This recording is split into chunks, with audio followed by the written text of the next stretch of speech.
Blues Actu Express, toute l'actualité du blues en 180 secondes. Vous êtes avec Cédric sur Blues Actu Radio. Bonjour à tous et bienvenue dans Blues Actu Express, votre rendez-vous avec l'actualité du blues. Cette semaine, on vous emmène à Austin dans un lieu mythique, on s'arrête sur le retour très attendu d'un guitariste majeur et on termine avec une interview placée sous le signe de la liberté. Are you ready?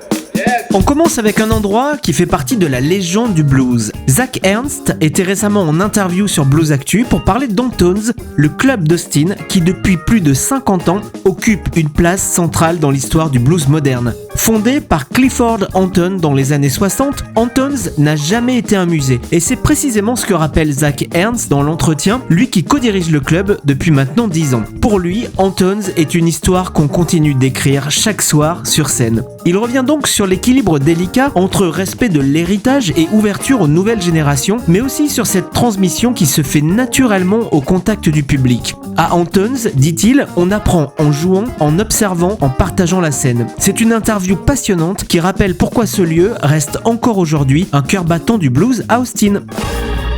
On reste dans l'actualité avec une sortie très attendue. Robben Ford prépare son retour avec un nouvel album annoncé pour le printemps. Guitariste majeur, musicien au parcours exceptionnel, Robben Ford continue d'explorer les frontières entre blues, jazz et soul avec une élégance intacte. Ce nouvel album s'annonce comme un disque de maturité à la fois ancré dans les racines et tourné vers une écriture beaucoup plus personnelle.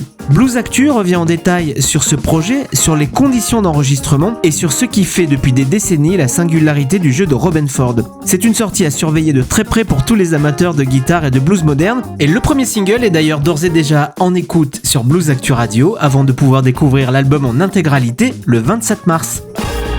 Troisième ton fort de la semaine, une interview placée sous le signe de l'ouverture. The Strikers était en interview sur Blues Actu et le message est clair, ils ne veulent pas se fixer de barrières. Le groupe, qui sort son tout nouvel album, revient sur son parcours, son approche collective de la musique et cette volonté de ne jamais s'enfermer dans une étiquette. Blues, soul, funk, groove, peu importe le cadre, tant que l'énergie et la sincérité sont là. Dans l'entretien, The Strikers reviennent donc sur leur nouvel album Bye Bye Love, mais ils parlent aussi de scène, de liberté et de cette nécessité de rester curieux, vivant et en mouvement. Une interview qui reflète parfaitement l'esprit du groupe et sa manière d'aborder la musique sans calcul. Sur Blues Actu, vous retrouverez d'ailleurs également une chronique de cet album Bye Bye Love signée par Arnaud Jaffray. Et pour terminer, une petite info qui fait toujours plaisir, Blues Actu vous propose en ce moment de gagner un album dédicacé par Atua Blues. Le concours est en ligne. Pour participer, il suffit de vous rendre sur notre site et de répondre à une question mystère. C'est une belle occasion de découvrir ou redécouvrir ce groupe et de repartir avec un disque dédicacé par David Noel, le chanteur également de The Super Soul Brothers, et Grant Awa. Les deux forment ce groupe Atua Blues. Alors rendez-vous dès maintenant sur bluesactu.com. C'était Blues Actu Express, retrouvez ces infos, nos interviews et toutes les actus sur bluesactu.com et surtout pensez à vous abonner au podcast ou à notre newsletter pour ne rien manquer de l'actualité du blues. À très bientôt. C'était vraiment très intéressant.